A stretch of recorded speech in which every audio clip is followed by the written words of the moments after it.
Thank you so much for coming to my talk. This presentation has a lot to do with what this window period is about, and actually a huge portion of my life was really preparing me for this particular window period. And so when one looks at a resume, I just like to put life experience, because what better teacher is there than observing what goes on in our world? And so I paid a lot of attention to what was going on in my world and the things that were coming in, and got so into it that just school and everything else started to fade away, and it just became not as interesting as some of the things coming through that I definitely paid a lot of attention to. And just, yeah, soul journey. So, I say realizing miracles. Sometimes, there's slides that I have, I'm like, okay, when did you write that one? I mean, miracles are like such a natural thing, though, and it's one of those words that seem like it's a very, special occurrence, and it's just such a rarity, but it happens all the time. We just have these incredible abilities that we tap into when we're really not locked into that matrix program, and when we really set ourselves free, we access these other levels of ourselves that show us that, spirit really does hold dominion over physical matter, and when we really allow that power to work with us, there's nothing that we can't really shift or alter. And sometimes it's not coming from ego and force. It just comes from intent. It comes from integrity, purity, and just, being, open to that greater power that our higher self is connected with. And so to me, this window period is about integration. This duality of higher, lower, masculine, feminine, dark and light, it just really, bringing those two together is incredibly important for that circulation of, source energy to come through, spirit energy. And so I noticed that along the way, just, crazy things like pulling money out of the ground when I really needed it. And even impressing my mother, who thought I was insane. And then I'm in the car with her and I'm like, stop the car. And I get out of the car and I just pulled $50 out of the grass. She's just like, what? She goes, not that I do that anymore, how we have abilities, lose abilities, and have, because wouldn't that be nice? Because my husband will see me walking around and goes, what are you doing? I'm like, just seeing if any money is going to pop up. So it doesn't happen all the time, but those moments that it does happen, it's those moments of like feeling really free, when there's no other junk swirling around. There's moments that when you really, really need it, something like that happens. And I actually did need it because the flight got canceled and I needed $50 to buy a ticket to correct it. And so, and I just know that that's something we all have. And I noticed it enough in my life to really take it seriously and begin to really study consciousness, or really research what is junk DNA really? What are these other levels that we have access to that we've been taught to negate or repress or block ourselves from? And it's really actually very, very natural. And I stumbled upon a clairvoyant institute. I didn't really intend on going. I was going to go to an herbal school in California. They didn't have enough participants. And I ran into these guys, and they really helped me to understand, how to really get a grounding cord, because I was not in my body. And they helped me to also understand that I was actually not in my body for about 20 years. They said, you haven't even been here. You actually died, and your kundalini has kept you alive, and you channeled things that were like you, that were similar to you. They were like your friends to run your body for you while you went off and cleared inorganic entities from wormholes. And I was like, what? I was like, okay, I'm going to sign up and take a class, because that is kind of what I've been doing, but I'm not going to tell anybody.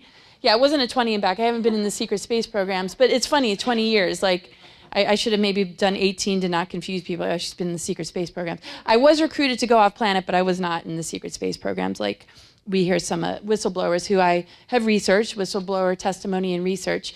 But we all are a little out of our body, right? This window period that we're in is really allowing us to bring in the fullness. So I call it multidimensionally tasking. We're doing things we don't even realize we're doing. And I give readings to people, and there's parts of themselves that are off doing things that consciously they're not even really aware of.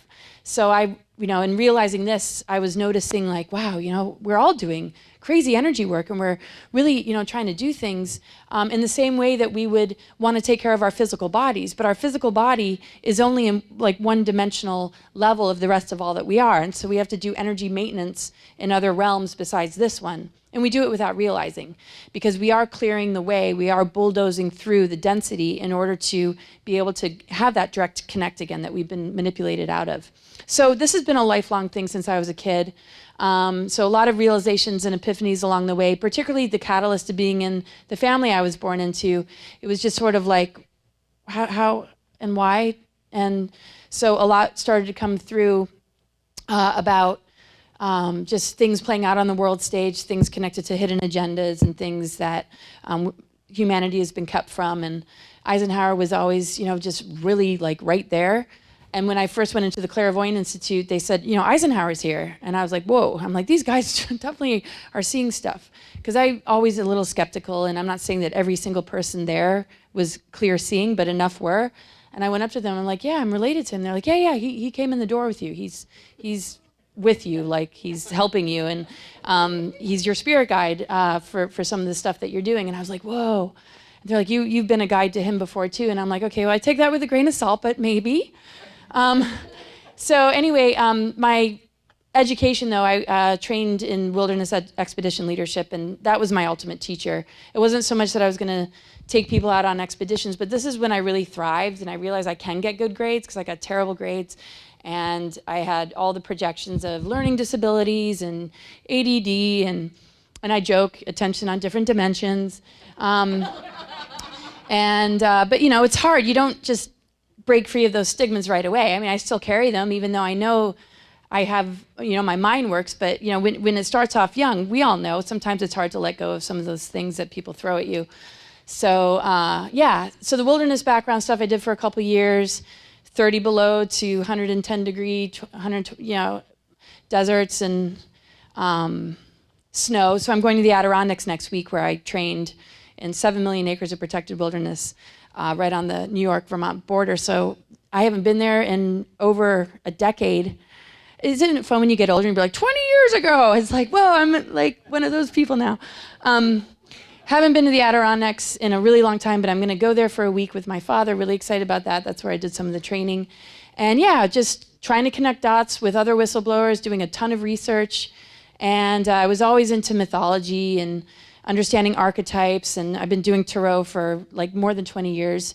And I just picked up astrology, and it ended up being something that I just do for people.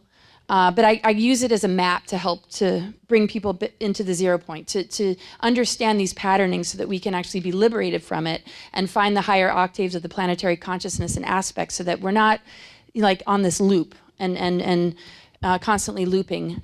And so it is a great tool to help us to kind of get to the next level, because obviously there's more planets than the ones that we see. And we have lots of asteroids that represent different archetypes. And so I just like to use it as a map to find the center of that wheel and graduate from the time loop, the wheel of necessity.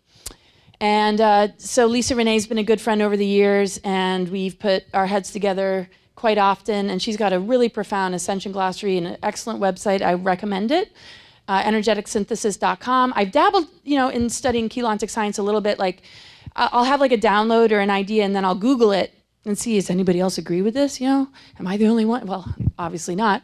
I'll find, information, and a lot of times Keylontic science and the Ascension glossary would come up when something would come through. And then I would read some of what, they said, and I would, kind of get goosebumps and sort of connect dots.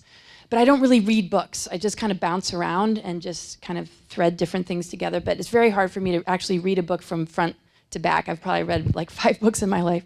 It's like, oh, right, why don't you tell everybody how much you can't really read? But I mean, I can read, but I like to see what's coming through, and then kind of like a quilt, like, connect dots. And don't get me wrong, if I'm on a bus long enough and a plane long enough, I can, get through a full book.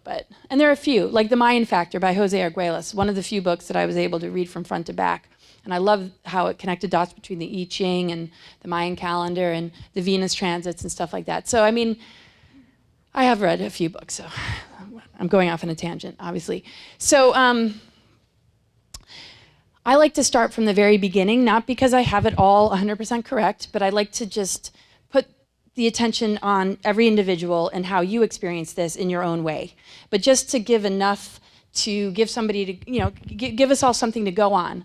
to just sort of like, how does that relate to you, and where can the activation come in for, you know, anybody who is, you know, listening.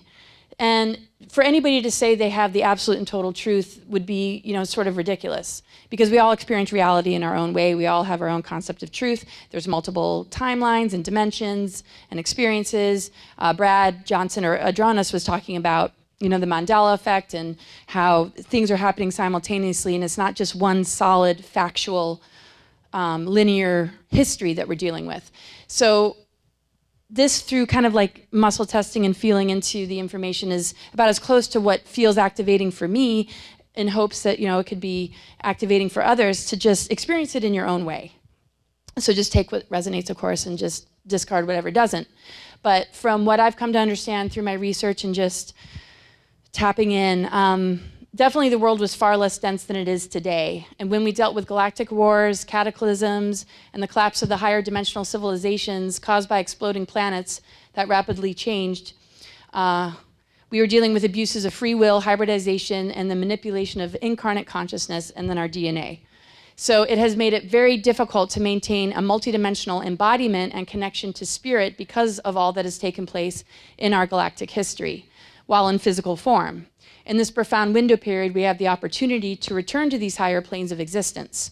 So, you know, obviously we were a lot lighter. We had much more DNA capacity, 12-strand and beyond. And, you know, wars, cataclysm, trauma, you know, all these different things. And a free will universe that has given us the concept of ego, you know, caused us to step down. And to me, it's like a game of lost and found. You lose yourself, you find yourself. And all these different things that get in the way and get in the middle of it are just, you know, really, you know, kind of testing us. But the inevitability and something that can never be taken away from us is the fact that we can return. That option is always there. Like our immune system is always here. We might get really sick. We might die in a few lifetimes of something that our immune system wasn't able to tackle, but at the end of the day, it's still always there and available. Once we learn how to harness it and our creative power and work with it and enhance it and illuminate it, it begins to, you know, assist us. When we're always in the battle mode of fighting something, you know, it can just keep us in that loop of it comes, it goes, it comes, it goes, but the consistency is lacking. So there are natural cycles when the stargates open called a stellar activation cycle. And we're currently in this window, and that is why many talk about ascension. And so basically the geophysics of the planet is such where the stargates are able to open because the planetary body is in alignment with the galactic plane. And the galactic plane, or core, has a lot to do with Andromeda and Milky Way becoming one again. When they separated, we lost a huge portion of ourselves, our connection with our galactic chakras and parts of our energy body.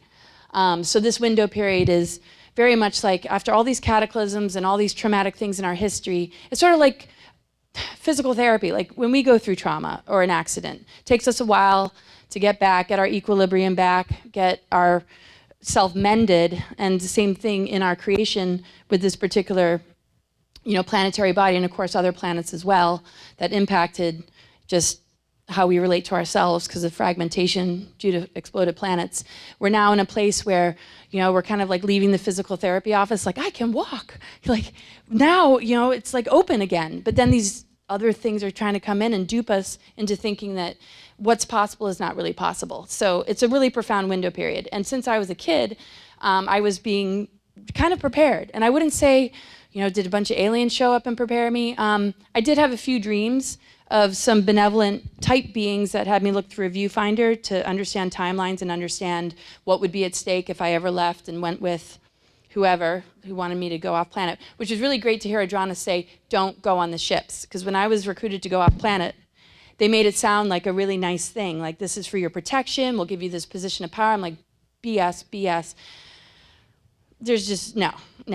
I'm here to be on Earth. I'm here because I know about this planetary body. I feel very close to this planetary body. I know what my mission is, and there's just no way. So it wasn't even a question. And so they just sort of reinforced that because, just in case. But, you know, to me, it's just, you know, these benevolent beings are connected to our own higher self. And just, you know, we have our experiences that can represent those, you know, parts of ourselves that are really looking out for ourselves or all that. So if we kind of start from the beginning, and again, take it with a grain of salt, but through a lot of research and kind of bouncing around different viewpoints from all sorts of researchers and whistleblowers. When we were in the cradle of Lyra, that's when we had 12-strand capacity. That was dimensions 10, 11, 12, when we were able to hold an avatar consciousness. When the cradle of Lyra was destroyed in the Lyran Wars with the Draconian Orion group, this is when the destruction of the avatar higher level of consciousness took place.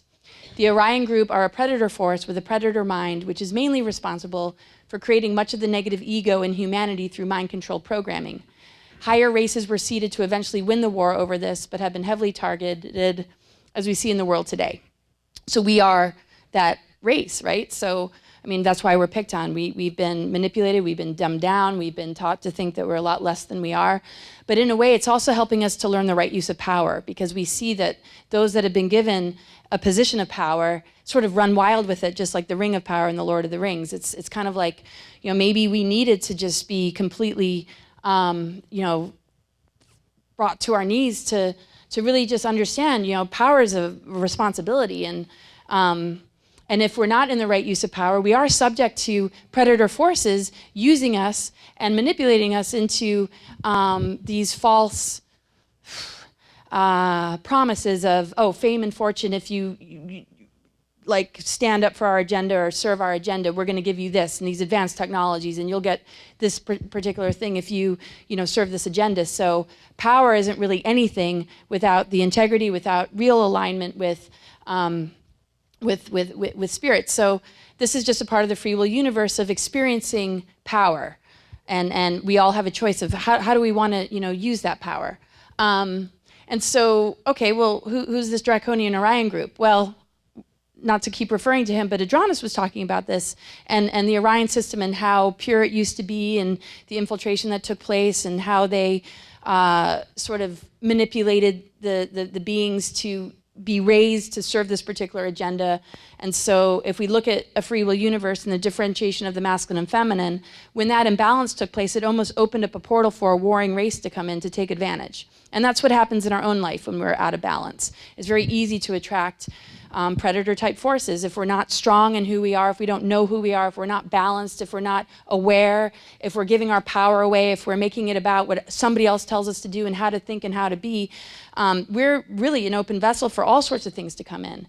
And so part of our growth right now is to really get back to what it means to be sovereign, what it means to be authentic, but most importantly, what I feel is what it means to have integrity, what it means to be an honest person that is not out to harm, not out to create energetic pollution, not out to manipulate for the sake of these false so-called, you know, benefits that might just be like money and power that expires. And that's why they rely on dark technologies, and their life cycle is through, you know, things like abduction and how to make up for those choices, because it doesn't sustain itself. It loses connection.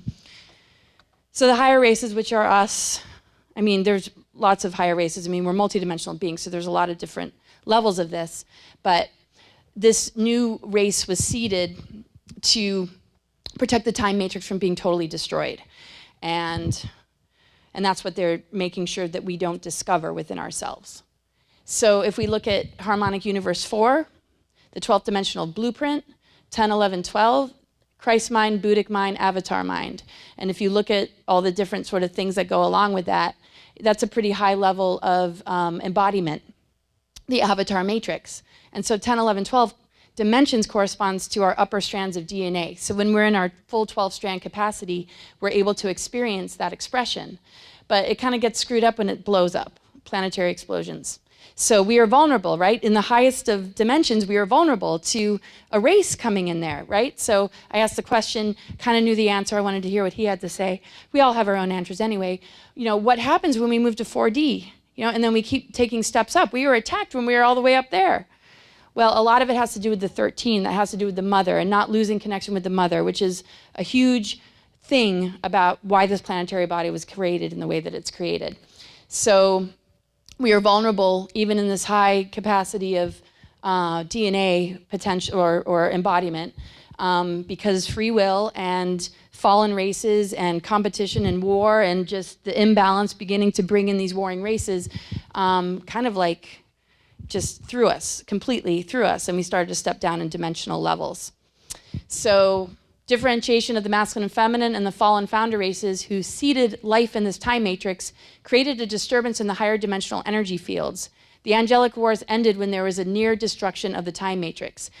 Supposedly, from my research, the seraphim was the first to fall, and then the Elohim, and then the creation of the demiurge begins a more densified world of form. The Milky Way branched off from Andromeda, and we lost connection to the core heart of creation. And our ascension is the return to this. So we hear about the 7 chakra system, but we don't really understand that there's 8, 9, 10, 11, 12, and more. And as far as DNA goes, we're only functioning at like a 2-strand level, or 3-strand. So what has supposedly been destroyed has only gone dormant. You can't destroy these sort of things. But you can scramble the fire codes, you can scramble things, you can put things in reversal codes, you can mess with the sacred geometries, so that the osmosis that we get when we're born into all this is picking up distortions. And they actually manipulated the earth grids too, and did things and tinkered with certain power places on the planet and the earth grid so that we would just naturally, through osmosis, be picking this stuff up. And so we just think we're a bunch of, screwed up humans and like, okay, we're just sinners and we'll go to church and like, sorry, Jesus and everybody. But we don't realize it's not just us being bumbling human fools. There's a lot that's trying to screw us up. And we can be pretty idiotic on our own terms too, but it's good to meet it a little bit halfway and understand that there's a lot more working against us than just us screwing up and making mistakes and just being. So there's a bit of manipulation, of course, in certain religions, and I don't want to. I think there's a good place and a good intention in some of them, and a lot of people gravitate towards that part of it. But then there's there's an underbelly, there's a dark side too, and that happens if we give our power away too much to anything. It ends up kind of biting us for a reason. It's just same thing with politics or anything else. If we give too much to something, eventually the disclosure is going to show us there's crimes against humanity. There are people that are just out to make sure that that's exactly what we're doing so that they can harvest our energy so that they can be in power. And so that's where most of the manipulation comes in, is to make us small, dependent, and to use all these tactics to keep us in that state, to keep us in survival, to keep us really powerless and afraid of the future. So anyway, it was the emphasis of ego that led to the first fall in this free will universe that the Christ Sophia within us redeem, because now we would have to experience the world of more densified matter, since ego substance is different than the spiritual worlds. Soul is what we come here to experience on our free journey, or our journey of free will, as it is what enables our alchemy and our return home. So, again, experience that for however that makes sense to you. But when I say Christ Sophia, it's like, okay, names and labels can be difficult for people, but it's the masculine and feminine, really. It's that template that we all hold within ourselves. And it's not even so much about gender. It's the electric, it's the magnetic, it's the right, it's the left, it's the energy field around our body. It's circulation that runs through our own personal grids, our energy lines that the Chinese medicine understands. And that's why when we have energy blocks and we maybe get acupuncture, it helps that flow of energy to integrate the right and left. But if we look at it, which I like to do, in terms of a love story, then we're not just battling a bunch of demonic forces, we're actually experiencing this incredible love story. And so the actual rebuilding and awakening of our dormant DNA, we can look at as a love story, that we're creating this reunion of true love between the masculine and feminine within ourselves, and that whatever has gotten in our way is an imposter. It's like a terrible husband or stepfather, just something that, a narcissistic boyfriend or girlfriend that you're just like, what am I doing with this person? Why am I even paying attention to the system and these things that are draining my life force and cheating me and betraying me? So we give it the benefit of the doubt. We can get the red flags that something's wrong, but then it's like you check the text message. You're like, who the hell are you texting? It's like, I know. And then you're like, oh, I trust you. I don't look at your phone. So that's another tangent. But if you really have enough red flags, maybe people do that. I personally don't look at your phone, but I guess what I'm trying to say is we have enough red flags with certain things that are going on in our world that it causes some of us to look a little deeper and understand, like, whoa, it's a lot maybe worse than any of us could have been prepared for. I was prepared a lot in my life for a lot of this kind of stuff, but I don't think any of us at least not me, has ever been able to be prepared for the level of abuses and crimes against humanity that actually do exist. So the good news is, even though that's horrific, is we only have ourselves to fall back on. And that means that nothing outside of us is really, really working. And even what seems like safe communities aren't always very safe. So, and I love talking to Jason, because I'm sorry if I'm making you uncomfortable, but we need to learn how to fall back on ourselves and trust ourselves a little bit more. Even if it means we go through the dark night of the soul, even if it means that we feel completely blasted out of our ability to even function as a human, I mean, so be it. Sometimes we and I kind of say this a lot, we can't call into work and say, I'm going into the underworld for a couple months. Is that okay? It's like, can I have a leave? It's like, no, you have to be sick, you have to be dying, you have to have the flu, you have to be in the hospital, you have to get a doctor's note. But it's like, excuse me, I'm going through an initiation to upgrade my DNA and like clear ancestral patterns. It's like, that doesn't, you know, it's like you're either fired or you quit. So I quit. And I lived on the road for a while, and I gave myself the time and the space to go into that zone. As awkward and uncomfortable and gnarly as it was, no matter who I lost, no matter who thought this or what, I knew that I would not be able to continue without going into the trenches and really going into the dark zones. And so I like to give a voice to it because we fear it. It destabilizes us. It makes us feel, you know, like, how can we talk about this comfortably? It's usually something we're ashamed of when we should be so proud of ourselves for being willing, because it might make us feel sick. We might feel like we want to die. We might feel like we're just grabbing onto anything for dear life. But if we feel comfortable with these initiations, we can be a little bit more comfortable. And even though we can't do it for each other, we can at least validate the journey and hold space for one another with love and compassion and support, because it's a very important journey that we all take. And then the density begins to lift, because we're not in the polarization of light and dark, where we're just running to the light because we're afraid of the dark, or we're pissed off at the light because whatever was teaching us the light was actually false. And then people say, oh, well, you know, that's why I just went to the dark side, because the light's bullshit. Well, it's like, what about our own light and dark? Why are we always reaching outside of us to define things? We're made of this. The dark is the soil, it's the womb, it's where we plant seeds. The light is our higher consciousness that has all these ideas and visions for ourselves that we can co-create with these universal forces to begin to lift the veil that has been keeping us just locked into the personality matrix. So anyway, negative emotions, when reversed, are the four elements. And when we balance them with the inner masculine and feminine, we access the healing rays of creation, which is that miracle energy. And it's the infinite life force and light source of all that is. And so negative emotions, if they're the four elements, when we look at those elements, you got water. Well, what's the negative energy of water? Well, it can be depression, it can be toxicity, it can be what we see in our oceans, the radiation, you know, the pollution. And, you know, earth, the degradation of the environment, extinction of animals, deforestation, you know, these fires and weaponry that is like really harming the earth. And then we look at the air, it's like our skies are being sprayed, you know, mind control, the inability to be free thinkers. So all these elementals have been in reversals, and we experience them as negative emotions. And then fire element is the misuse of fire through like bombs and war, and then, am I missing any element? Earth, air, fire, water. So part of this ascension is to understand what contaminates the emotions, what contaminates the body, what contaminates the fire, our passion, what's the great contaminator of all these elements that exist within us? Well, mostly the negative ego and the negative ego constructs that are causing us to be addicted to the money system, to things that like really have no value at the end of the day, and things that don't look out for, you know, one another or ourselves. It's just out to compete and win. And that's why it's a 3D thing, because it's a personality matrix. Our self-worth depends on these things that we've been taught to feel good about ourselves. And so, and that keeps our world very dark and toxic. And we notice that, okay, well, why is everything like that? Well, because we're carrying a lot of that load and we're expressing that energy. And so it's, in a sense, you know, that's where I see the mirror mostly. And when we clear our inner elements, the earth has no choice to respond, because the nucleic acids of our DNA actually are elemental. And our soul energies connected to the different zodiac signs that we have an affinity towards are elemental. And so when we, do that work, when we talk about, well, what is the inner work? A lot of it is to clear that contamination, to understand that the other side of depression is finding your deepest soul longing.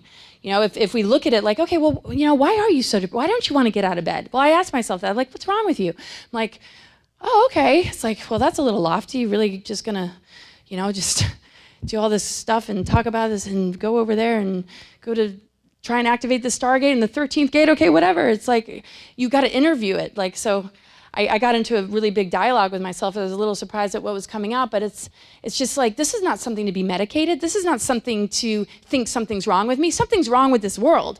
And I think it's a healthy response to the BS of this society and the desecration of all that's sacred, that we're going to get a little angry and a little depressed and have our moments, right? Not to be medicated, but to be listened to and given respect. So that's, to me, how we begin to reverse the toxicity or the heavy density of these elements, is to really get inside of there and just ask ourselves the right questions. Work with people that help open us up to the deeper cause, right? If our fire element's off, if we're rageful and angry, well, we have a lot of passion we need to express. Well, what is that passion?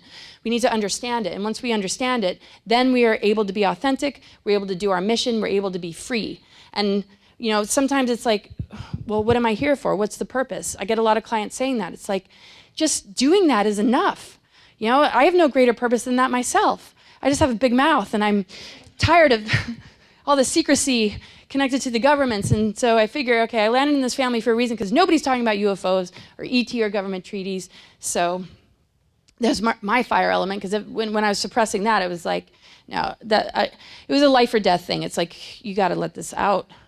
Okay, so the Draconian Orion group are also referred to as the Black Suns. The Black Suns have reversed their DNA. It is a reverse 10 DNA strand and running a reversal life current. We can activate 12 strands and beyond, but these reversal energies are trying to keep us from this, because it just kind of feeds on it. So the less we allow them to feed, the more that they could probably actually maybe even shift. I mean, some talk about reptilians wanting to go to the light. Well, I'm not waiting around for it. I'm not looking for it. I don't need to okay, you guys figure it out, but we have our own work to do, and it will change the species that we're interacting with.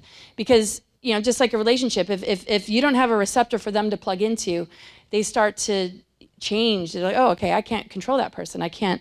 So they either get bored and leave, or they're like, okay, wow, I'm waking, I'm just deprogramming from the patriarchal programming that has impacted both men and women. I'm not one of those people. I have so much compassion for what men have been through and the programming they've dealt with, and the fact that they've had to go to war and have their limbs blown off, and then women are acting like they're the enemy. I don't get that. Sorry. I have so much respect for the healing process that both sides are going through, because we have both sides in us, and we don't know who we've been or what we've done or what roles we've played. So I just think it's a group effort to come into harmony with all of us, and to understand that it hasn't been easy on any of us. And a patriarchal programming has nothing to do with the humans as much as it's something inserted into society to keep the imbalance alive, because as long as there's imbalance, the predators are able to rule. So anyway, they have a hierarchical system. Earth-based reptilians appear to be in command over EBEs, or biological entities known as small grays. They access limited levels of biological immortality through the vampirism and siphoning of other living things, such as the planet Earth. And so when we look at AI and transhumanism, it's all replicas and imitations, and it all just harvests and uses energy. Most of these negative technologies would not work without having battery power of life force of other living beings. So if people, Google the Tree of Life, very often you'll find just a 10-sphere Tree of Life, which is actually the draconian DNA, which is 10 strand in reversal codes. In actual fact, it's 12 spheres, and that's our 12-strand DNA. And if you look at the 3 founder flames, 13, 14, 15, that's when we go into what we hear about, the Trinity. And again, just only take what resonates, just getting as close as I can. So the blue ray, the gold ray, and the violet ray. We've got aquamarine, pale gold, and magenta. The interesting thing about the blue ray and the aquamarine is that this is a part of the core of our planet. It's the sun within the planet. But it hasn't been able to maintain itself in the planet for reasons that I'll get into. But this is all divided up into different harmonic universes. We've got density 1, 1, 2, 3. This is kind of the 3D Earth. And then we've got 5D, and that's, Tara, where Tiamat exploded, 4, 5, and 6. So when we look at the numbers, it corresponds with chakras and DNA strands. So when we talk about like 5D, to me, like, well, how do we get there, and what's a good reference point for us to be able to say, hey, I'm moving into 5D? I think it's really about paying attention to your throat chakra, because your words can destroy somebody or uplift them and make their day. And we need to be responsible with our words. I mean, and I know like a lot of us are really sensitive. When you're on the phone with somebody, you say, bye, I love you, and they just go click. You're like, oh, they don't love me. Or I mean, just the slightest thing. And it's just, somebody could just, just do something that just makes your week. Or they could say something that completely throws you out of your body for a couple days. I mean, and words can annihilate. And like, really, like, there's certain things that I just have to block. I can't read, because if I read, I'll leave my body. It's like, I can't, it's like, and I try not to be so sensitive, but, I mean, I'm getting a little better, but our words are everything. Our words are power. Our words initiate healing. When we speak good words to our bodies and ourselves, the frequency behind it, if it's connected with truth, that frequency is greater than all these distortions. So when we can push the envelope a little bit and not like speak the programmings that we receive and pass that virus on to others, that mind control, and spread it around and mistreat others and create those judgments and holier than thou kind of attitude or whatever, being a bully, whatever, it's the responsibility of the throat chakra. That's where the alchemy happens. We have so much power in our words, because it's a tone. When we look at sound healing, we are sound healing energies. We could be standing next to anybody in the grocery store, and if we just have a loving vibe, if we're really connected with truth, we could throw them in a growth period for a couple of weeks. They won't know what the hell hit them, and they'll just be like, they might see the world in a completely different light. So every moment of every day, we have the opportunity to bring in really beautiful energy and share that with each other. And if we don't, we're connected to like AI signals or some form of mind control, and we're just spreading it and sharing it, and we keep each other in lockdown. And that's why, we're in this 3D thing, because we haven't learned how to get our voices back, our truth back. And so 4, 5, and 6 is the Tara area, and we collapse down into the lower harmonic universe. But 7, 8, and 9 is more considered the Gaia. When we look at root races like Hyperborea and Polaris, that's more 7, 8, and 9, corresponds to chakras that go beyond the 7. And then 10, 11, 12 is where the Lyra, cradle of Lyra was, but above that, 13, 14, 15. The beautiful thing is 13, and I know numbers make it a little more impersonal, but the mother energy, which represents 13, started to participate in this planetary experience with this physical planet that we're on right now.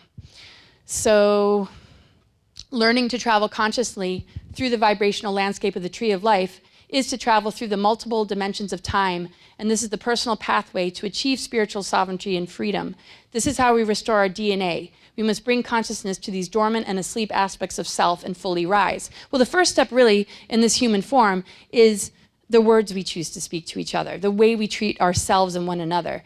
And once we get that going and we feel a sense of camaraderie and safety amongst one another, it's easier to thrive. It's easier to feel comfortable. I mean, how many people do you know, or even yourself, where you feel isolated? You can't talk to anybody about this kind of stuff. And that's because, there's a lockdown. There's a major disconnect. And it's like a bridge, our throat, just like our heart or whatever, and it starts to open up the rest. So once we have the right, use of words, especially we experience that in relationships, if it's a loving relationship, you can feel yourself begin to evolve with that person. You begin to see something of a much larger picture. And we can do that also without a partner, just by, understanding that the time that we can spend with ourselves is just as valuable, because we're in a relationship with everything. Everything that we, especially nature, everything that we interact with is a form of relationship. So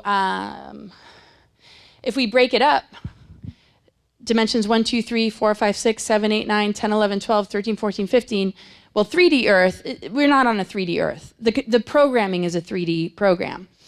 And it's very much about the mind control, digression of humans, junk DNA, which is really not junk, loss of galactic memories. So when we look at junk DNA, oh, yeah, it's useless. Well, that junk is actually the chaos of lack of unity, lack of cooperation.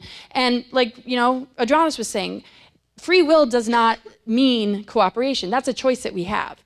So if we're going to be in 3D Earth, usually the cooperation and the unity is lacking. That's why all this stuff is in scramble codes, because And same thing with the imbalance of the masculine and feminine. It is junk because if we don't have those things going for us, we can't really switch those, other strands on because we're in the personality matrix. We're concerned about status. We're concerned about labels. We're concerned about what kind of money's in the bank, and all these other things that a lot of us let go of. So I'm not saying this is anything that any of us really need to, have that much attention on. But we look around and it's pretty obvious. I mean, I don't have a TV, but every time we're in a hotel, it's like, yeah, see what's on the television. And it's just like shocking. It's like shocking. It's like nothing's changed. Nothing's changed. Same medications that will absolutely kill you to try and like cure a migraine. Just same old stuff. And yeah, so personality matrix, and mostly it comes through the television to kind of keep us in that personality matrix. And there's positive aspects to it, of course. And there's a lot of, positive things. You go to an airport, you can get organic snacks. I mean, things are changing for the better. You notice little things that are taking a bit of a step up, and some things that, really aren't. But the availability of good food and nutrition is way greater than it's ever been, which is a really good thing, even though they try and stop it. I mean, just going to an expo and walking around, going into any health food store, really knowing your stuff and your herbs, it's like, that wasn't so easy in the past. So that begins to open us up.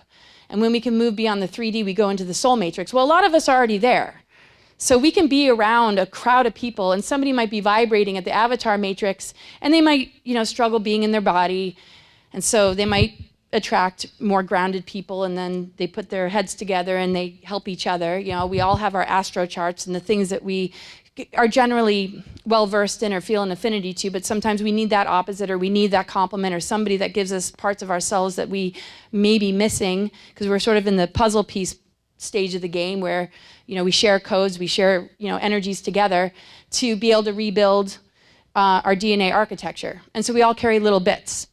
Some are very grounded in the personality matrix, but they're very open-minded. And so they might hang out with somebody who can't be in their body at all and is up there like, woo, and then it's like, woo, and then they're able to join forces and start to, work together. And so the synchronicities of people coming together is really cool in that sense.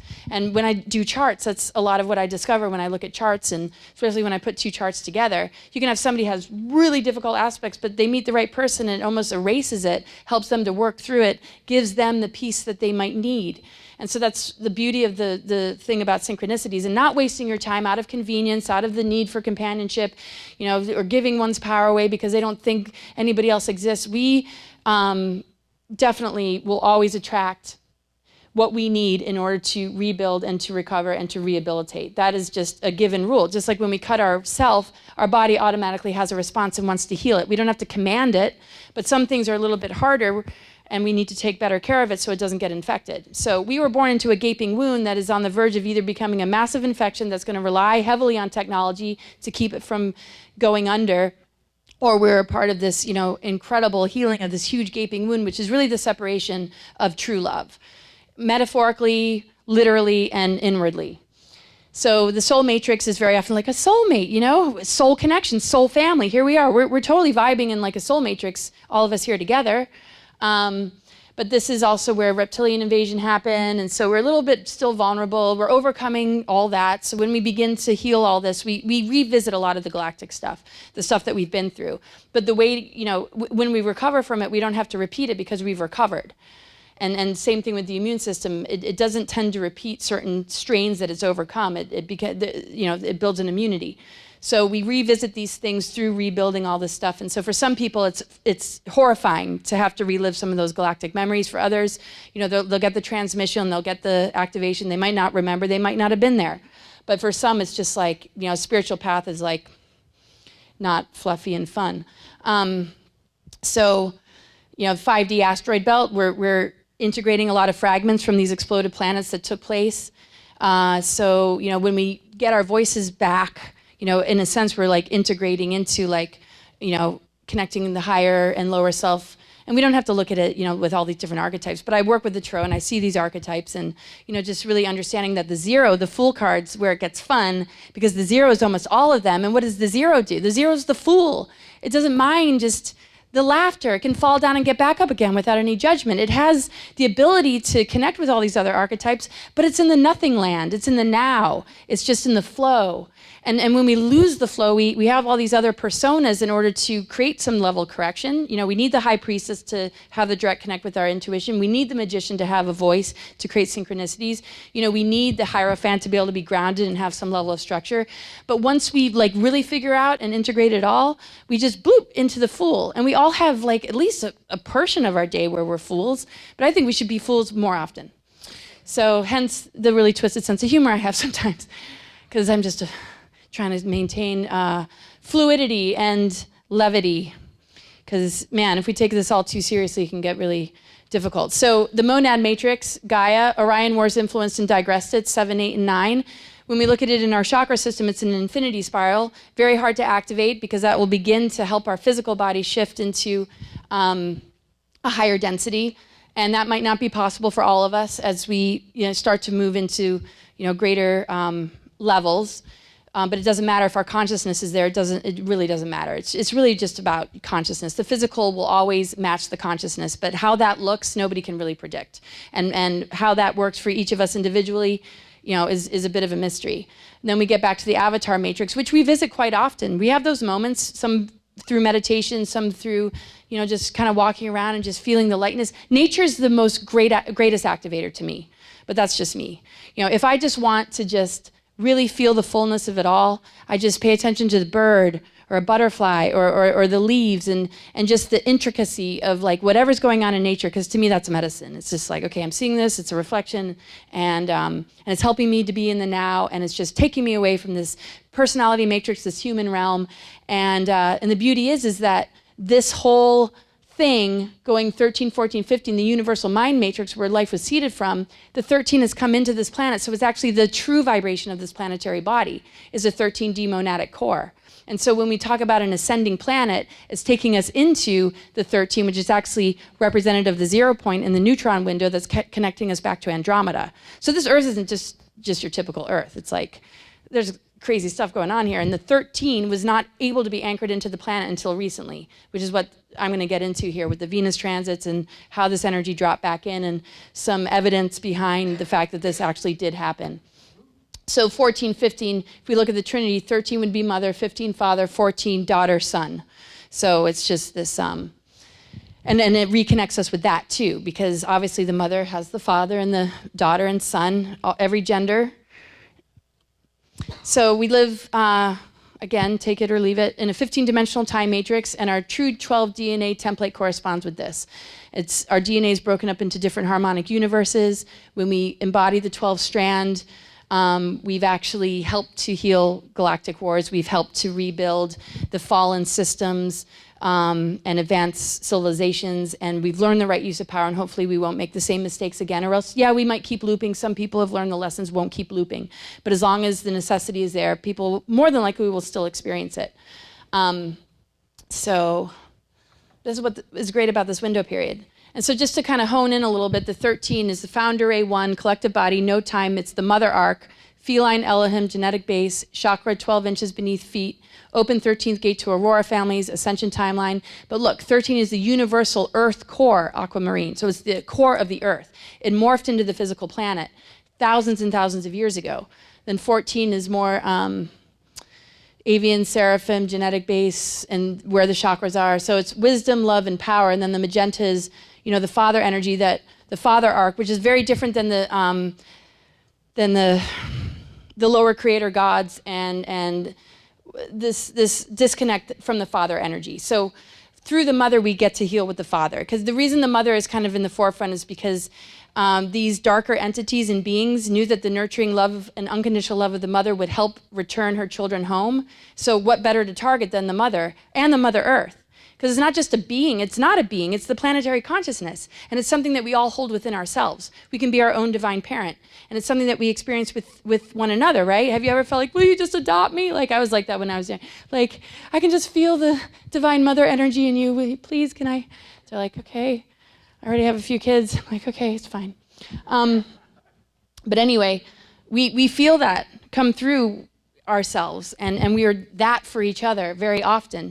When the best of ourselves comes through, we can hold, these energies and light up these chakras without realizing it. And then we just, then we wake up and it's just like, oh yeah, 3D reality, and we kind of lose it, and And then, so it's really hard to maintain, but every single one of us has that connection. And this whole kind of chosen one thing is a bunch of BS.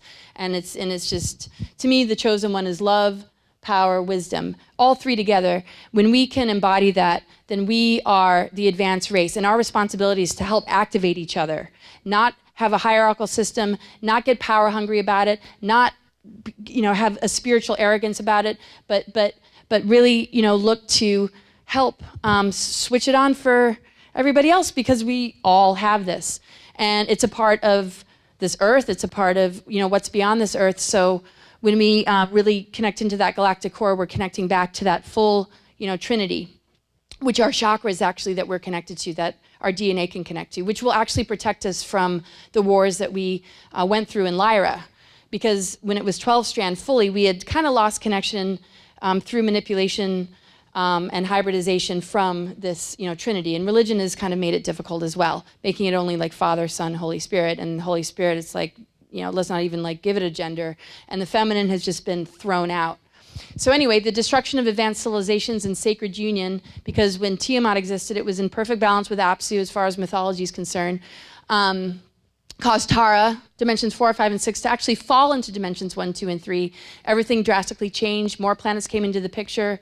Both Tara and Tiamat exploded, and it took thousands of years for the split to occur. And so 2 pieces of Tiamat became Earth and Maldek. And then we sank down into this lower harmonic universe. The planets were different. Maldek and the Earth were then the counterpart of the masculine and feminine. And again, this is what my research has shown. This is what feels right to me. But however it makes sense for you is the truth that's important for you to own within yourself, of course. But collapsing into this lower harmonic universe changed the whole tree of life. So when we look at the tree of knowledge and the duality, well, the tree of life is a template of our DNA. So all of a sudden, it's the tree of knowledge, the tree of good and evil. And that got targeted with mind control. So instead of gaining any knowledge, we ended up with systems outside of us that dictated to us what to believe, what to think. And based on where you were raised and who raised you, would influence your belief systems. That would be different than the neighboring country or the neighboring person down the road, or all this sort of separation. And diversity is important, of course, but when it's not in harmony, it just creates chaos. And so it reinforces the junk DNA and us staying in this duality of like good and evil and knowledge. To overcome the tree of knowledge is to gain self-knowledge, though, and to know what we're really made of.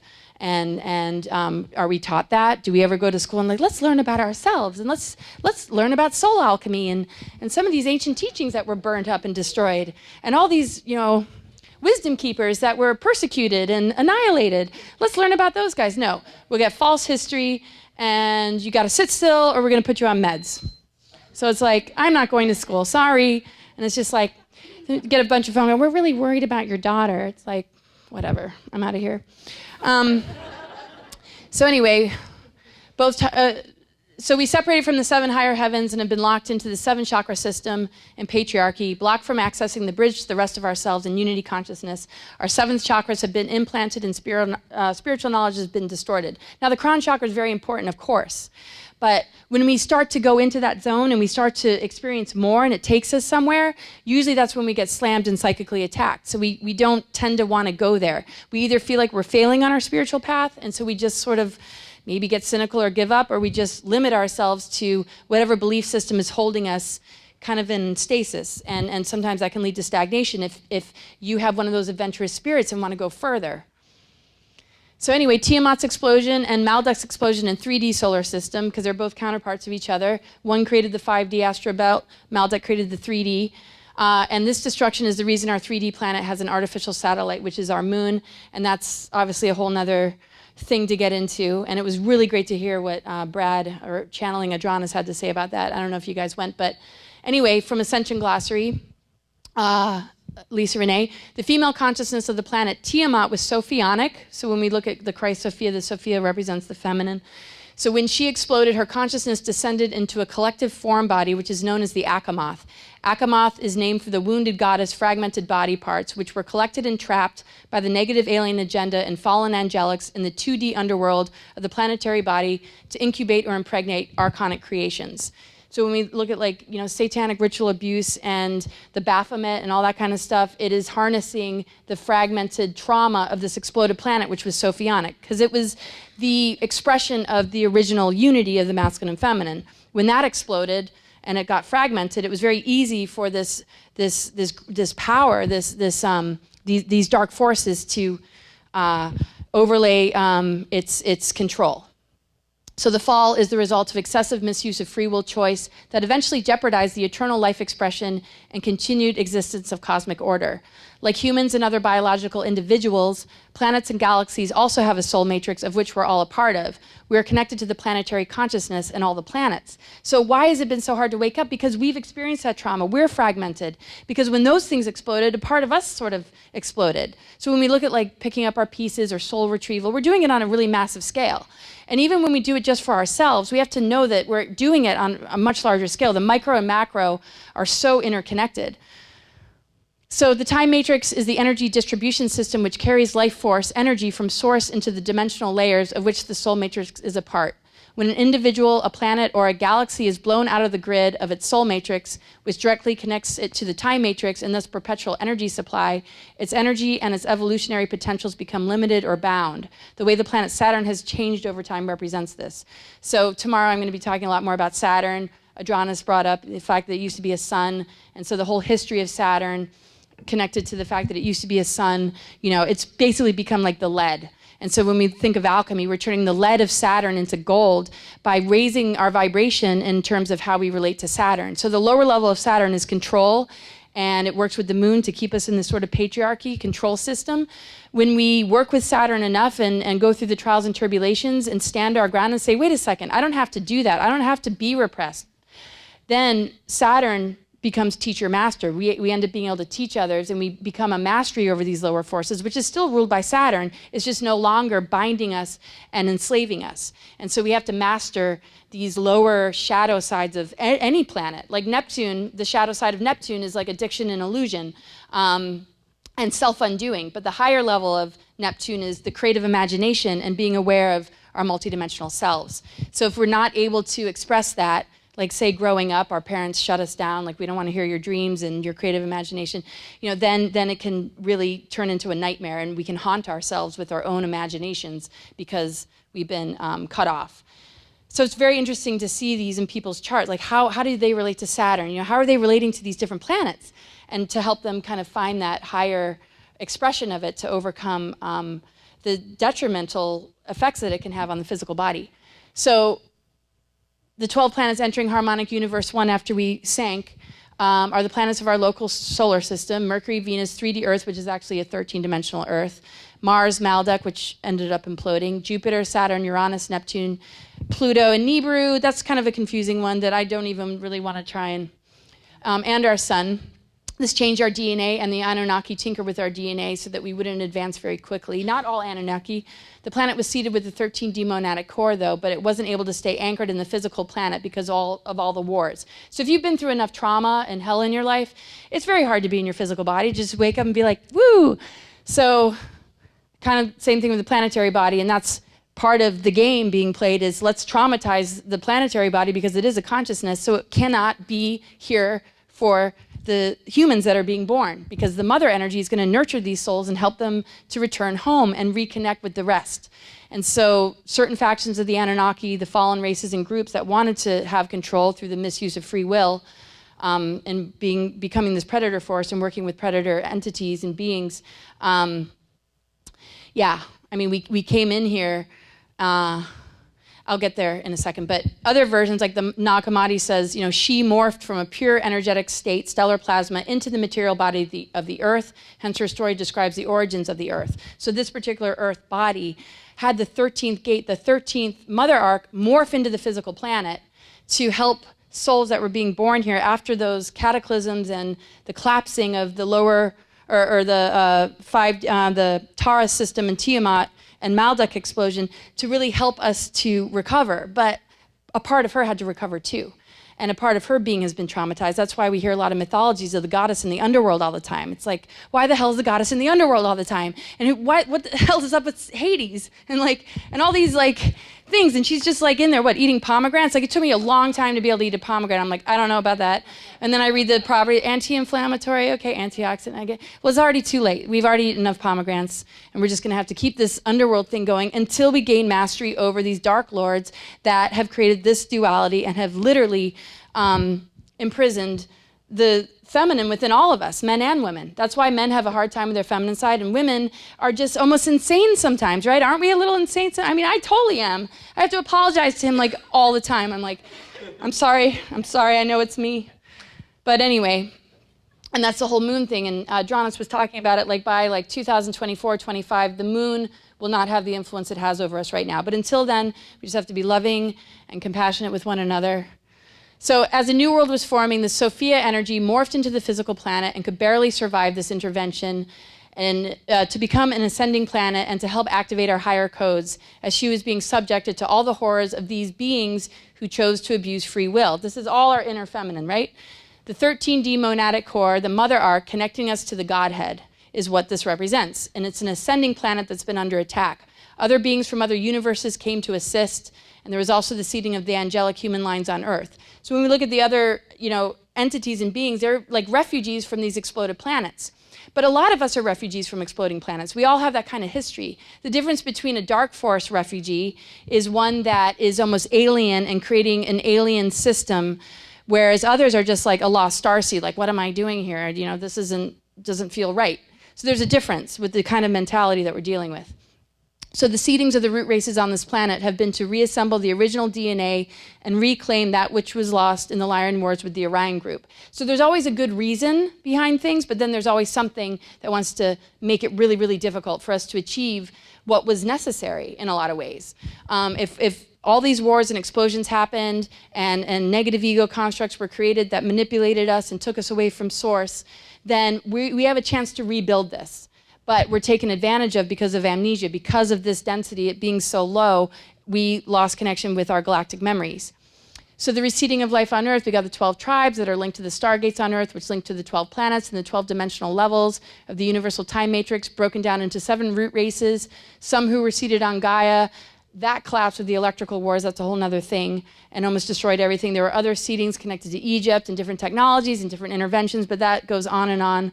But the root races, Polaris, Hyperborea, Gaia, that realm didn't last. Then the Lemurians and Atlanteans, and actually Tara, there was the original Atlantean Lemurian thing, and that all exploded. But this could go on and on. But 5 cloister races also came in who could assist the lost souls through linking their consciousness to them. Otherwise, they'd be stuck in time forever. The cloister races carried the whole 12-strand DNA package, and cloister races are considered the guardians. The sphere made this an ascension planet, which is the mother arc, and the goal was to reconnect the morphogenetic fields of the 12 planets back to Tara. This is how to ascend into the higher earth energies. The 5 cloister races, to me, are very similar to the 5 points of the pentagram because they help to correct the reversals. If we look at the 10-strand DNA reversal currents, it's also shown in the symbology of the inverted pentagram, where the ether, the 5th element, is going into the ground. And it's okay to go into the ground and come back up again, but if you don't come back up again, physicality in the personality matrix holds dominion over spirit, and spirit's suppressed, and we have no access. So the ether has actually been lost from us for quite some time. So cloister races, again, like to develop each slide to the degree that I would love to would just be a lot of time. But the warring energy, after we dropped in density, ended up influencing the masculine beyond its former protective role, which Maldek held before it got infiltrated. It originally was so protective that it covered the feminine earth energy that was so prevalent during the root races of Atlantis and Lemuria. And that is when the Anunnaki came in and influenced it into a more patriarchal system that became incredibly destructive with the influence of the draconian energies. This eventually led to the destruction of Atlantis and Lemuria, which are the root races, different than the original ones, but root races have to do with sharing codes. That's why there's mass genocide. If there's genocide and they wipe out a race that holds specific codes and they can't share it with the rest of us, then we're almost crippled. But we can override anything if we can understand the true story enough. But we're given like these false histories. We don't really understand the nature behind some of these wars and how it relates to the Stargates and this and that. So since the Nephilim Wars, the Nibiru, Anunnaki resistance, and patriarchal Melchizedek factions decided to take over inner Earth. The Melchizedeks were supposed to be the guardian hosts of the Ascension timeline, and that shifted in 2009, 2010. and it just kind of got screwed up. The Melchizedek obviously are very, very high race that we're all connected to. So infiltration and falling in density and consciousness is just, we're all vulnerable the minute we come into human form. So it's not taking away the higher aspects, of course. Anyway, several power generators exploded, ripped apart the surface continents of the Earth. The planet Earth tilted on its axis, which damaged all the planetary gates, grid networks, portals, and stargates on the planet. All the pyramids and ET technology disconnected and went offline. Flooding and cataclysms destroyed the Atlantean colonies and much of the Earth's surface. So it's just war, war, war, trauma, trauma, trauma. And now that all this is being controlled, the planetary gates and the grids and the portals and the stargates are us. So if that's all being controlled and damaged, we're born into something that automatically is gripping us and blocking us and taking hold of our DNA, scrambling the fire codes, blocking us from being able to access these chakras, because we are like a reflection of all of this. And so because we can't just necessarily go in there and like heal it with our hands, it's like, okay, what do? We go to all these stargates and dig into the ground and get rid of the Nephilim reversal grids. It's like, no, we counteract it with our frequency, with our voice, with our refusal to allow this mind control to be prevalent in our lives. We push the envelope by loving more boldly, more deeply, and being more genuine and more real, and screw everybody else who has a problem with it, because they're in some sort of weird thing. And we're doing them a favor the more we can step out of it. So during the Atlantean cataclysm about 30,000 years ago, this is when the stargates, the grids, and the ley lines became controlled by negative alien races, such as the reptilians, the Anunnaki, the Nephilim, the Alpha Draconis Orion group, the Zetas, the Greys, and also some Nordics. Much distortions and attacks on the goddess energy for bringing higher spiritual intentions to Earth, and for the blue ray and certain souls coming in to incarnate as guardians of the organic ascension timeline.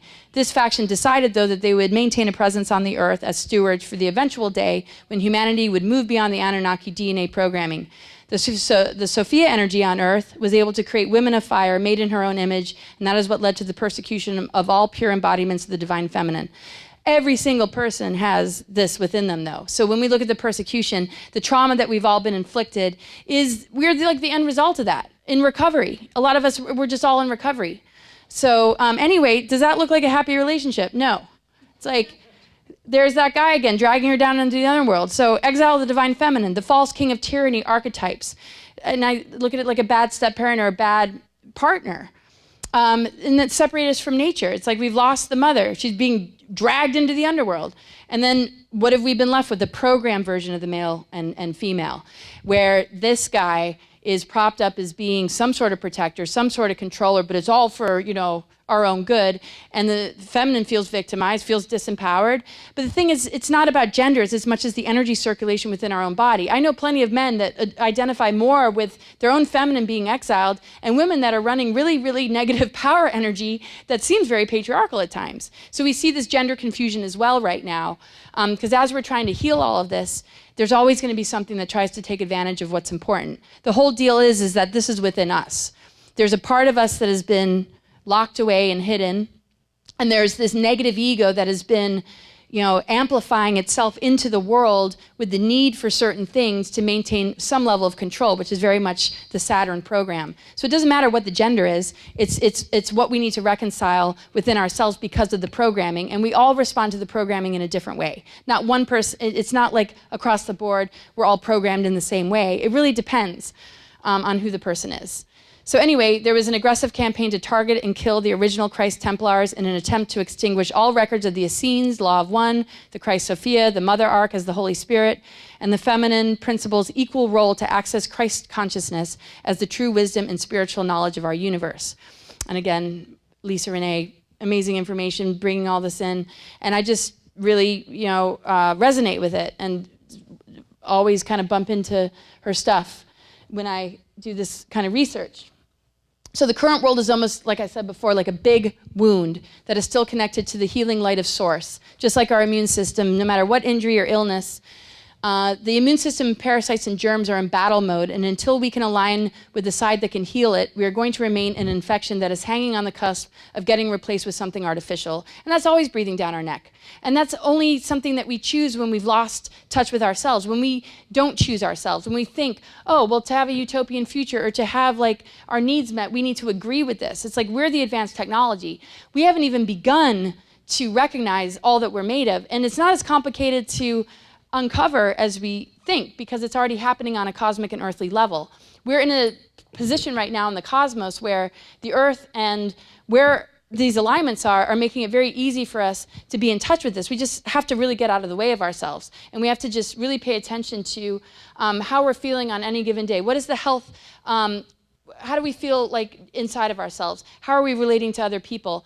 You know, what things are showing up and making itself obvious that needs fixing and healing? And all the information we could possibly need, we can uncover in a single day or a week of just paying attention.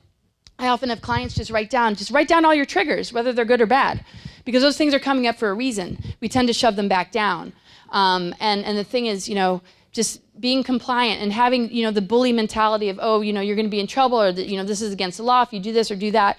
But all of it is starting to fizzle out because they cannot stop, and they did not stop the mother energy from being anchored back into the planet.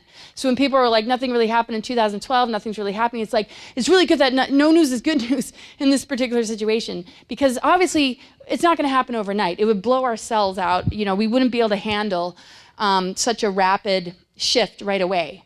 And it's, you know, very alchemical, and everybody's on, you know, their own personal journey as far as how that goes. But anyway, after all these cataclysms, the planet Earth tilted on its axis. I said that, yeah, it damaged all that stuff. But when the Sumerian Egyptian invasion began, this event unplugged human DNA and scrambled the fire letters in the geometric codes in the planetary morphogenetic fields, which blocked higher sensory perception and thus blocked multidimensional perception of other timelines and extra-dimensional races. So that's kind of, you know, then we're dealing with Anunnaki as creator gods of humanity, patriarchal domination, and enslavement agenda for Earth humans. You know, the beginnings of like the hidden shadow government. About 5,500 years ago, the ripped a 5D wormhole into Saqqara, Egypt, rewrote human history. 5,500 years, a time of invasion with earliest written records of the Sumerian tablets. And final setback, no communication with Christos races, with genetic manipulation and installed frequency fences. And so seals were put in our DNA to quarantine us so that we wouldn't contaminate the higher realms, which was for our own good. But then frequency fences were put in so that we wouldn't even have the capacity to wake up when the time was right, which is around right now. And that's why we run into a lot of interference all the time when we're trying to, you know, expand and ascend. And so we have to, you know, be very, very careful and discerning of people that are running into traps and making agreements that are negative, that are not looking out for the best interests of community. And that's why it's so important that we learn to fall back on ourselves more and learn to trust ourselves more and the connection that we have that is just waiting for us to switch it on. So according to my research, the 13th blue ray was previously under the control of the Melchizedek hosting of our planet. They became fallen and patriarchal and were highly manipulated by the Orion group. So a lot of sacred names and a lot of things have imposters behind it. And so those that were kind of in worship of these things didn't realize that imposters were standing behind it and manipulating the books, the texts, and the way the information was shared, and they got more and more they digressed more and more, but a lot of them had good intentions and were just following what they thought. And that's another danger of following anything. They second guessed maybe their deeper intuition. The whole Sophia energy went out the window. I mean, that's not a name you hear very often. It came to me when I was younger, and I was like, what is this? I always had a connection with the Magdalene energy just because that was my middle name that I was given, but it was just like, Sophia's very familiar, but no, like that's just like gone. And all this demonization, even of Lilith. And people still demonize Lilith. And it's like, sure, she was pissed off and probably birthed a bunch of demons at the Red Sea because she did not want to lay down with that Adam guy because it was like not the first seeding. And he was being very dominant. And she was just like, no. She was connected with Tiamat and the dragon lines, right? And no, she's a succubus and this and that. I think she's just a very pissed off aspect of the goddess, but we need to reintegrate her as well. And Lee McCloskey, who I'll be interviewing, is an artist who lives in Malibu, and he's painted the whole mythology of all of this, and I'll be interviewing him. And he was an actor on Dallas when I lived in England with my granny. When he was Mitch Cooper on Dallas, right, a soap star. And I go to his house, and it's like, I mean, he painted the floors, the ceiling, the bookshelf, everything, the whole mythology of the goddess and the Christ energy. And it is spot on and unbelievable and such a humble, amazing person. Anyway, so since the Sumerian Egypt invasion, the Mother Ark, Aqua Blu-ray, was not in the Earth core anymore. Even though it morphed in, it could not remain.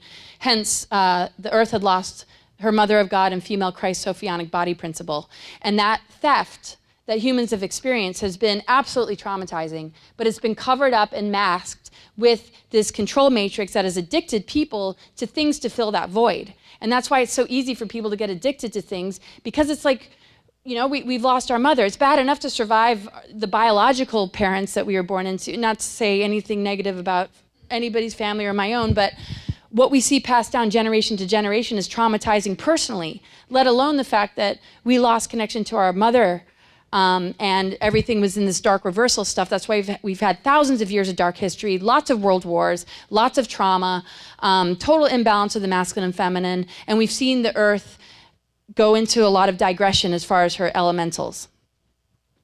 So as a result of the human body and human consciousness being such an abundant supply of potential energy and kinetic energy, the negative alien agenda have found many parasitic methods in which to harvest this collective energy for their benefit to the detriment of humanity. So if we've lost, you know, that sense of mother and we're just doing everything we can to feed that void, guess who's stealing that energy from us? Well, the negative alien critters, parasites, parasitic, vampiric, and it's worked with our governments, it's infiltrated pretty much everything that seeks to create dependency and following and worship and anything to just steal and steal and steal, because that's what it lives on. It compromises DNA, and instead of being able to connect with 0-point unified field, it plugs into us because it lost that connection. And it could reconnect if it wanted to, but in order to trick the death, they jump timelines, they implement, you know, time travel and all these different technologies to cheat the death process so they don't have to. And so that their life cycle is technology, AI, transhumanism, and we're the food source. And that's what we're stopping right here and right now. So humans and the earth body have an incredible supply of many forms of potential energy that are being collected through bio-spiritual harvesting methods. These methods are found in many standard practices that are socially accepted because most people are completely unaware of the damage this generates into the electromagnetic field of human beings, both in the physical body and the spiritual body. There's something called the Nephilim reversal grid technology. It's a massively complicated alien structure that has interfered with true spiritual marriage, or hieros gamos, as a possibility for human beings on the planet. There's also something called the Nibirian Diotic Crystal. It's another negative ET technology control network. This affects the grids and have been placed in sacred sites such as Stonehenge. So they unplug the Cathar and Albion body, which is the masculine and feminine, and so the circulation of the planetary grids aren't even able to help us to heal our DNA, so we have to kind of override that. And this is all, you know, the reversal stuff. So when we look at hieros gamos, that actually takes us into the avatar consciousness. That's why I look at it as a love story. To heal our DNA is to embrace authenticity and to seek true love. Not so much outside of the self, but within the self. True love with nature, true love with spirit, true love with the Christ, whatever it is, it doesn't matter. As long as it's got integrity and some level of purity and morality, or just care for just the earth it walks on and the other living beings around it. I mean, whatever.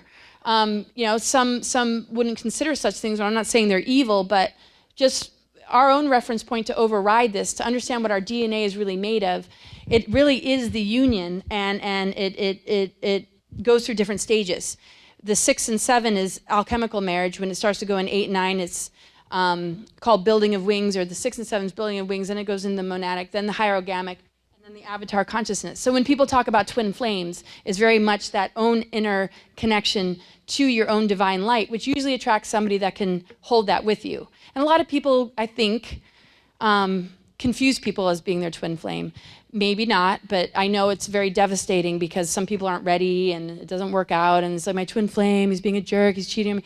It's like, maybe we shouldn't call him twin flame just yet. I don't know. Anyway, in both DNA and RNA, the mitochondrial DNA serves as a fifth principal element of cosmic ether, which is sourced only from the mother. So when we look at DNA, nucleic acids of DNA are connected to the elements. The fifth element is connected to the mitochondrial DNA, which is actually the quintessence, which has always been associated with the mother.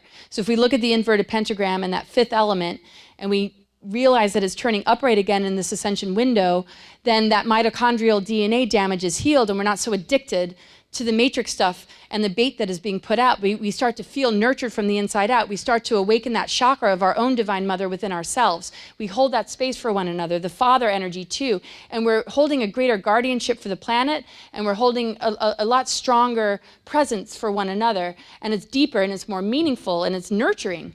Anyway, but thus the mitochondrial DNA that has been damaged though, with the mother energy being gone and the dodecahedron platonic solid being even manipulated, which represents the ether, all these reversals created a lot of damage, genetic damage, and humanity is grossly addicted to consuming everything in the external world to fill this void within ourselves.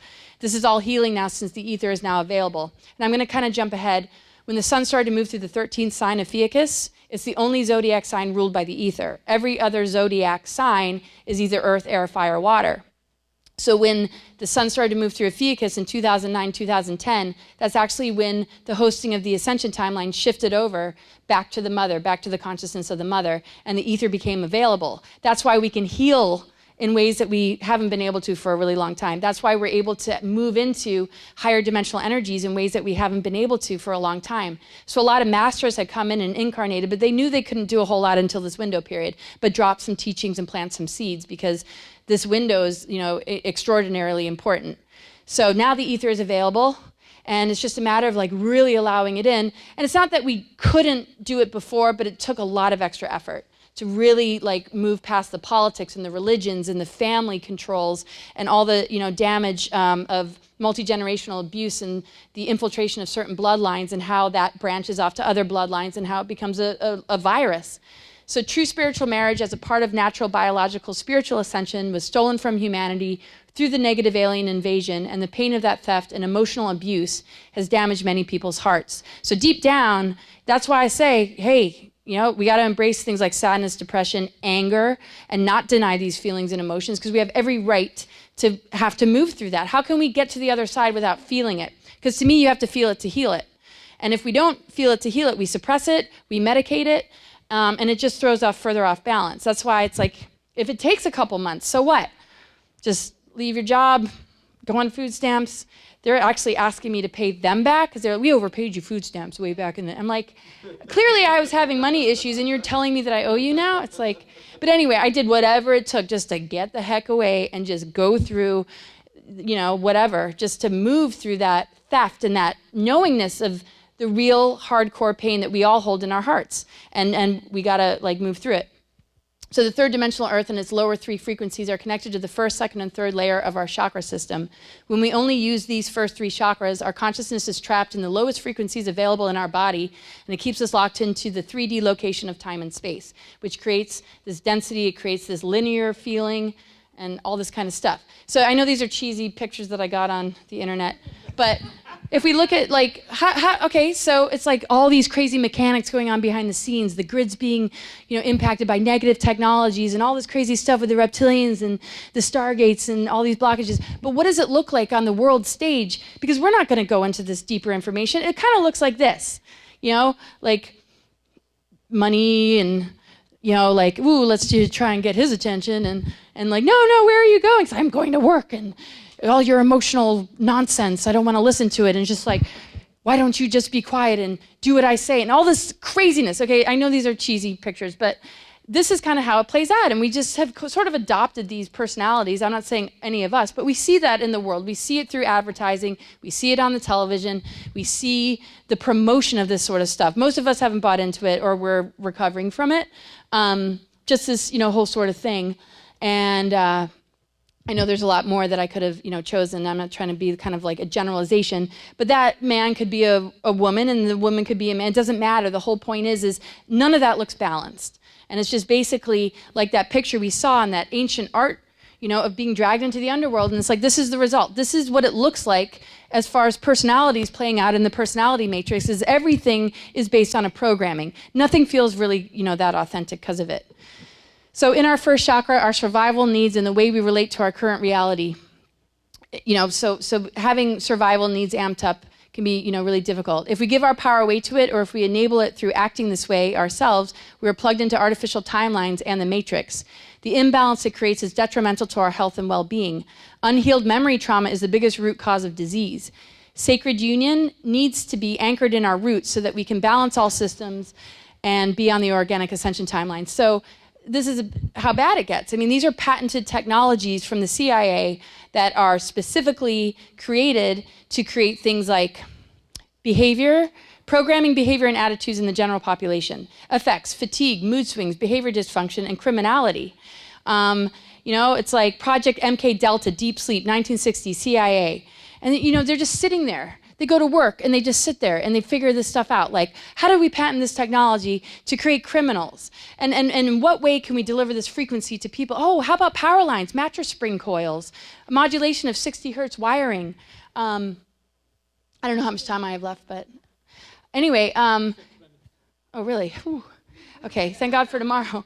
But, you know, she said I could go 2 hours, but I don't know. Well, I'll try and wrap this up here. But Project Phoenix, Montauk, 1983, USAF, NSA, description, electronic multi-directional targeting of self-population areas, frequency range, radar, microwaves, EHF, UHF, modulated with gigawatt.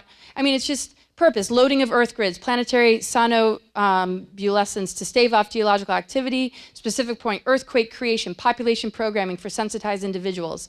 And so all these different patented technologies, crowd dispersion, you name it. So all these really advanced technologies are just out to just screw up our minds and make us like all over the place. And it's really nice because, you know, at least if you're having a bad day, you can just, you know, I mean, we don't want to blame it all on all of it, but every once in a while it's nice to pull that out of your pocket and be like, you know, we need to get a new mattress.